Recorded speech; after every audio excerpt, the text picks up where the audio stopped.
Yeah, thank you very much. When we did for yesterday, I addressed this matter in the forum, Mm. and the complaint was that there are people selling jerry cans on the street, the jerry can of petrol on the street, or fuel on the street, and running after vehicles that will not be able to kill or to buy fuel. And somebody said they shouldn't allow it, that it's illegal. I say, what is illegal there? They are doing their business. And that, the situation in Nigeria that is creating, that has created that opportunity for them. And that every challenge brings opportunity for business. And some people felt maybe they are the saboteurs, they are the ones that is making the fuel of these cars. That's why some petrol stations wouldn't want to sell to vehicles because they want to keep selling to their boys on the street. I say the big saboteurs are the ones selling the importers, the ones with the tankers, the owners, the importers of oil, the refiners of oil in Malta and other countries of this world. They are the big saboteurs. If Nigeria has been good, if the fuel has been available, there wouldn't be need for young guys to sell on the streets of Nigeria. To get to Cotonou, the Benin Republic, when you see their street, that they even have a device they used to sell it in measures. And that very soon, if this situation is not resolved, very soon, they will have a jerry can sellers association of the fuel, and because we create problem and we don't want Nigerians to create solution, that will not help. And for them not to sell to them, Yes. it's just I think it's a response. It's a hypocritical response to public view. Some people in the government that felt they're having collaboration with fuel attendants and that they should not sell. I think they have the right to sell. If fuel is not available, they look for fuel anyhow to sell. And some people will not want to stay, will say, waste their time. You know what it means? Time na money. Yes. Time is big money. You ask people to queue or in the petrol station for hours, and you know what they will have achieved in that hours, in those hours. It's not tenable. So we not selling for them is pure hypocrisy. They will still sell for them at night. The only reason why they wouldn't sell now is because they don't want them to see them selling. And the people that originally took jerry cans to buy for their generators, which they cannot take around, their removable generators and some others for domestic purposes. I think there should be opportunity for them to buy too. It's just that Nigerians lack proper arrangement for any of this situation. So in Abuja here, they are selling on the streets of Abuja. They know how to get it, and the people are going to do that this morning. I'm going to queue and fill up my tank, and I hope it will take me for some time, 3 days. And it's quite unfortunate that we are majoring in minor. We are majoring in minor. It's not a major cost. It's not a major issue. It's not about the jerry can buyers or jerry can sellers.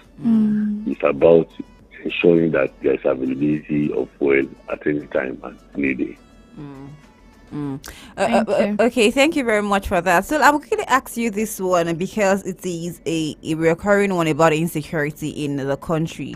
And I don't know if you know that 20 medical students were kidnapped last week, Thursday, on their way to a seminar en route Benue State in a bush. They were kidnapped there, 20 of them, and their kidnappers are asking for the ransom of 50 million naira from the parents or relatives of these children, yeah, of the students rather. And so this morning we got a report that one of the some of the parents of the students are crying out to the government to say that they can't, they're very frail and feeble, they don't have that amount of money. Some of them have even paid the complete fees of these students in school. Some of them are even finding it difficult to feed because they want their children to actually go to school. When they get out of school, when they have good jobs, they can actually, feed and provide for them at the end, at the long run. So what do you think about this? Because it's over a week now. This Saturday and last week Thursday, so it's over a week now. And let's remember that when they were kidnapped, these students, some of the students were still tweeting. They were tweeting to let us know that they had been kidnapped, because the first one we got was one of the students saying that, "Help me tell my sister that I have been kidnapped. Help us." That was what the tweet said. Last week Saturday as well, another tweet came out to tell us that they are demanding 50 million naira, and if they don't pay it at set time, they would actually start unaliving the students. Now the question is, I know that the authorities are trying to do that, but the question now exactly is, these phones can be traced because they were tweeted from their captives, the den or something. So what is happening? What is stalling the release or rescue of these particular students? 20 students is a lot of students that will be kidnapped in the country on insecurity. So what do you think about this particular story? You agree with me that there's a surge in the kidnapping business in Nigeria. We thought it has gone down. We thought security men have succeeded. That's why they have started chasing clouds. They have started chasing unnecessary as focusing their attention on unnecessary activities like going to NSC office, to Bogu, going to. We thought because there's peace in this country, they now have time to look for other things. But now we discovered that they have not even made any route into disbanding kidnappers. They have not done anything to. We thought it has really changed, and that's why Mr. President have the time to junket about and travel as he likes to anywhere in the world, and doing as if there's no problem in Nigeria. But there's a surge of recent, and that's to tell you that if the real solution is not the real issue is not resolved, you cannot feel the source of a challenge, a problem in the country. The real issue is that the economy is not doing well, and when you have bad economy, you have desperados living in the system. That is survival of the fittest. People want to survive by all means. Because they want to survive by all means, that my dog now eats dog. Man will now start eating man to survive.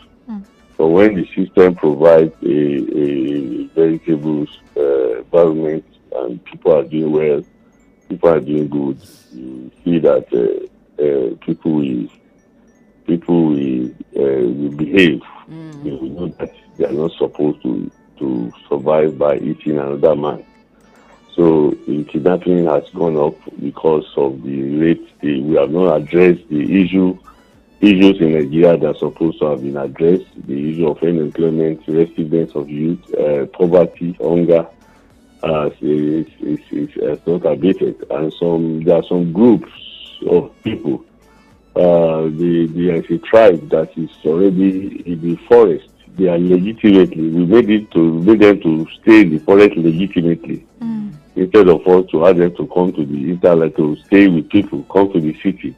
They will tell you their tradition has kept them in the forest because of the kind of business they are doing. And because of that, they are taking advantage of picking people and taking them to the forest because they understand the terrain of the forest. And the Nigerian government left them there and say, they are our people in the forest. And we are building estates, we are building houses. We are not considering relocating them and ensuring that the only people that stay in the forest should be animals. We should have forest for reserves, for animals, for farming. We kept them in the forest and think that they will not be, their idleness will not bat criminality. These are the things. We all know who the people we are talking about. They are there, paddling, going about with cattle, from one place to the other, and the other groups that are within them, their children that are now exposed to internet, also live large. So in contrast to what their tradition has given to them, the government is supposed to face them and ensure that they are no longer in the forest. They are giving better education. Their elites they are everywhere. They're getting going about in the whole world, saying that they are not supposed to be in the forest. Go to every village, you say they have their own place in the forest. Bring them out. Bring everybody out. Let us see our faces. And those are the things that they take advantage of. Some of them are doing it. Some from the town collaborate with them in the forest, and they are now kidnapping people, taking them to the forest where instead of us to give police also opportunity for them to get sophisticated by having gadgets. By having gadgets and ensuring that they comb cyberly, they can comb everywhere and get people know whatever. Use our satellite, use drones to know what is happening in the forest. We keep them with this thing, give them one day gun, and expect them to perform without motivating them properly. All these things are the factors that is not helping our country to go, and everything, the source of every of these things is lack of initiative and corruption. So that is why you see the surge in of recent. I've been traveling by roads. I've been moving my road. I drive myself. I ask driver to drive me. I will have been going around. But with the surge now, people started having second thoughts. And you know what it costs to fly in Nigeria now. In those days, I don't try roads. I go by flying. And the ones I can't attend, I attend virtually. But it's giving us second thoughts because we are so loose with our security system. And it's quite unfortunate that the government is they are so relaxed. The style in Nigeria that the government, when something is happening, they act momentarily. But when it seems that they have done it, they will relax and they are not proactive. They will not even think about it again. They will relax until it happens again. Maybe it's a different big among them. I don't understand. So it's quite unfortunate that kidnapping has become rampant. Last week, a king, an emir was killed in Sokoto.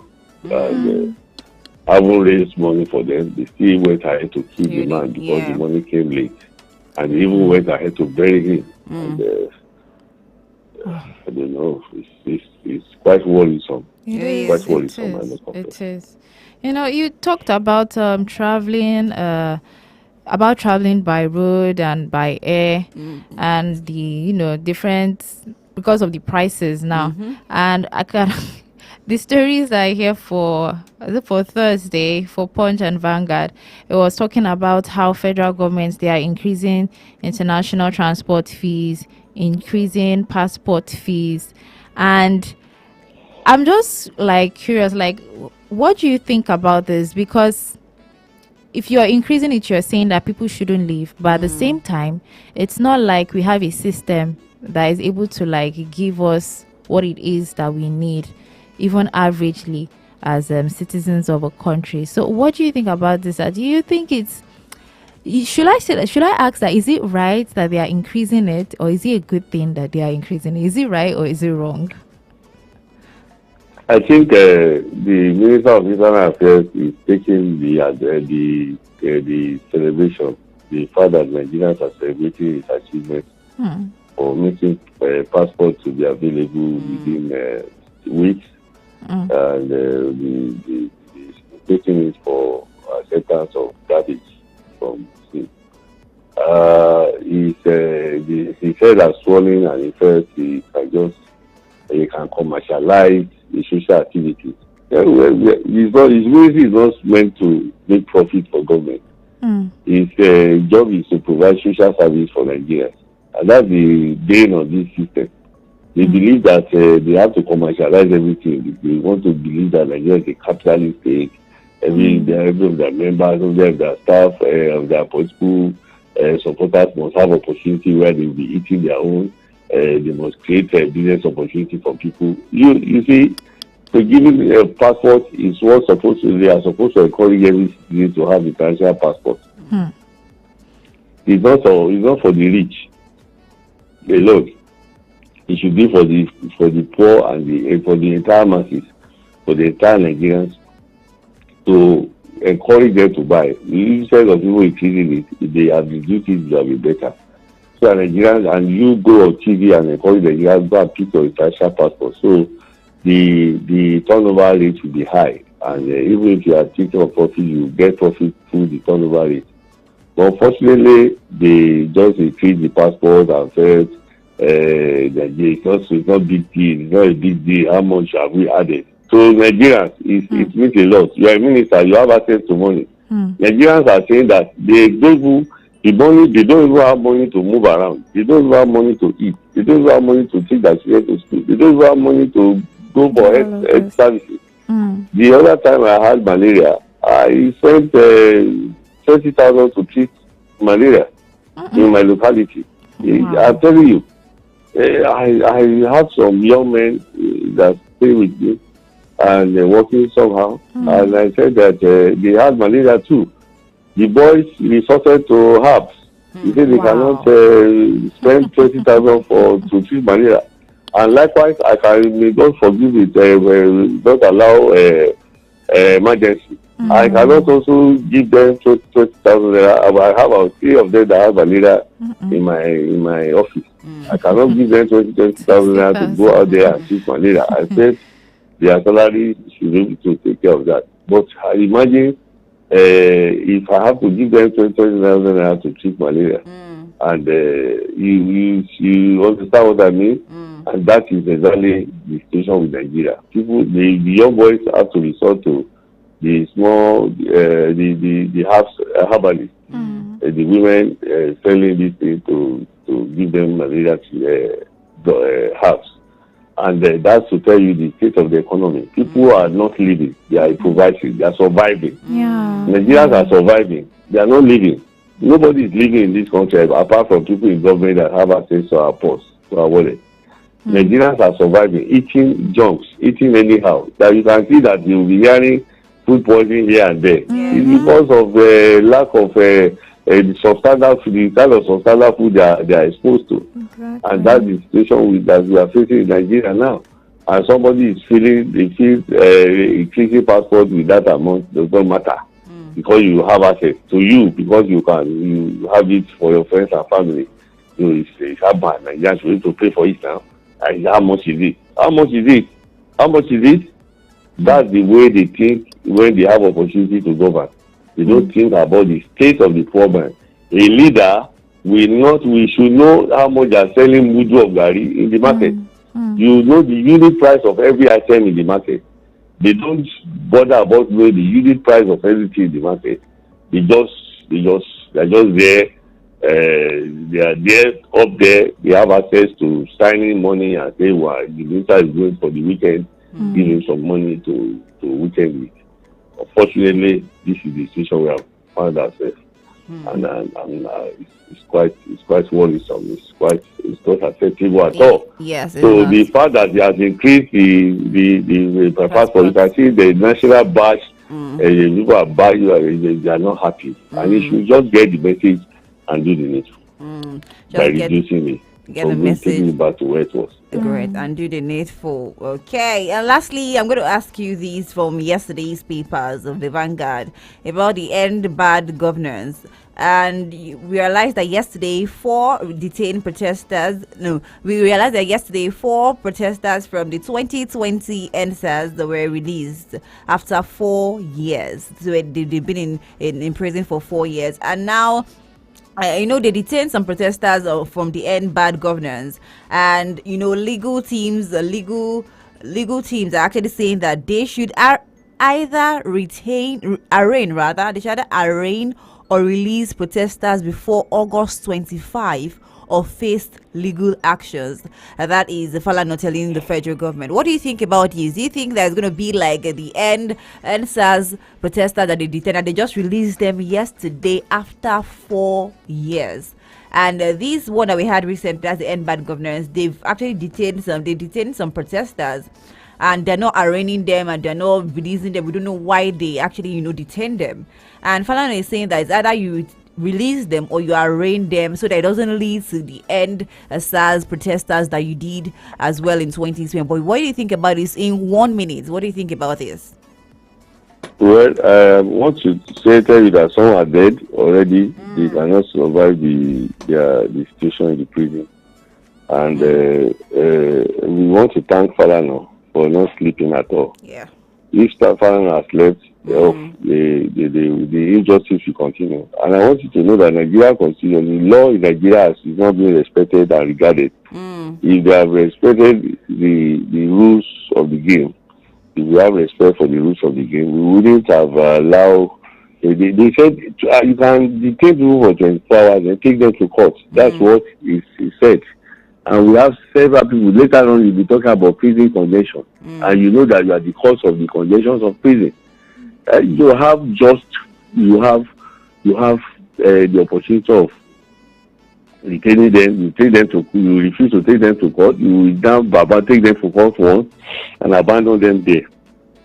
And the destiny of young Nigerians you finish it in one corner, and you tell us that Nigeria is not productive. These are the people in prison are supposed to be the ones to be productive and bring Nigeria to international fora. They are great people that you are wasting away, and the kind of resources you are wasting away in our prisons. It's enormous in this country because we don't have respect for human resources. We are only interested in those mineral resources, and we jettison the human resources, and now the Nigerians are killing themselves over the natural resources. It's not acceptable, and that's why a lot of us will support that the call that they should be released or taken to court before August 25th, or else they ignite and reenact the call for justice for NSAS Denise. Thank you very much, Dr. David Ehindera. We really appreciate you for always being here on Saturday, the Big Five show. I want to say thank you, and I hope that you enjoy your weekend. I hope that your fuel actually takes you for a very long time. It depends on it, but I'm just hoping that it takes you, because I'm praying too. That it's Nigeria that wherever you are going out, so whatever you want to do, you have to pray. You are exactly. So exactly. Thank you I'm very praying much. that the queue will not be too long. Exactly. You have to pray. Exactly. What government is supposed to do? That's why churches and all these religious bodies are thriving on our ignorance and poverty. May God help us. Amen. Amen. Thank you very much, sir. Do have a great weekend ahead of you. Thank you very much. I appreciate it. You're welcome. Bye. Bye. Yeah, that was our analyst, Dr. David Ehindera, sharing different things and explaining in depth the news that we've been having throughout the week. I have a text message here. Happy weekend, my sisters in the studio. Happy weekend. From Nnamdi Oye from Ogba on NNPC Profit. When a majority of Nigerians are still suffering because of hyperinflation in this country, this NNPC are declaring profits of trillions of naira when there is always continuously scarcity of this petroleum product. Petrol and long queue due to non-availability of this product in every filling station nationwide, almost every time, year in, year out, which brought about this high cost of petroleum products, especially petrol, diesel, transport fare, food stocks, hunger, hardship, and poverty in the country. This NNPC are still relying on mass importation of these petroleum products from abroad, and in this case, this same NNPC are declaring profit margin of trillions of naira. it is meaningless to common hungry and suffering Nigerians on the street. Thank you for that, Nnamdi. Oh yeah, we are just hoping, like Dr. David said, things that are supposed to be made available for systems to work in the country. That's what we are always like praying for. We pray for this, but there are some things that are supposed to be working. But hey, we are looking forward, especially to Aliko Dangote, and of course the refinery that will be coming up by September. So yeah, I'm expectant for that. Sure. We all are expected for that. We're waiting eagerly because we know that if we have working refineries in the country, this will actually reduce the burden on us. To think that we are an oil producing country, it is weird. It is really, really weird. Why? Even if it's scarce, we understand. Okay, if it is scarce, let it be affordable. It is scarce and it is so expensive. Affordable. Like, do you understand? So yeah, I hope that we actually look into these and look into this fast. And that's all we have on the Big Five this morning. We are so behind schedule right now, and we'll dive right into great music because we want you to have fun. We want you to dance throughout. It is Saturday morning, and by this time you should already be preparing to start your chores. If you're still sleepy, enjoy your sleep. It's Saturday. Don't worry. It's cold. And yeah, it is a cold and wet Saturday morning. I was thinking that it's just going to be raining on my side when I come here to be dry, because on Wednesday it wasn't raining on my side. When I came here, everywhere was like, waiting to happen for you. It's almost usually like that. You're always shocked that when you come here, that why is it raining? What's happening? Like, you get. But yeah, thankfully that is everywhere that the rain is. But hope you're fine, hope you're good. Enjoy some great music. Oluwatomi Owoborade is my name, and of course Toluwase Akiomi, the Wavy Weekend Show.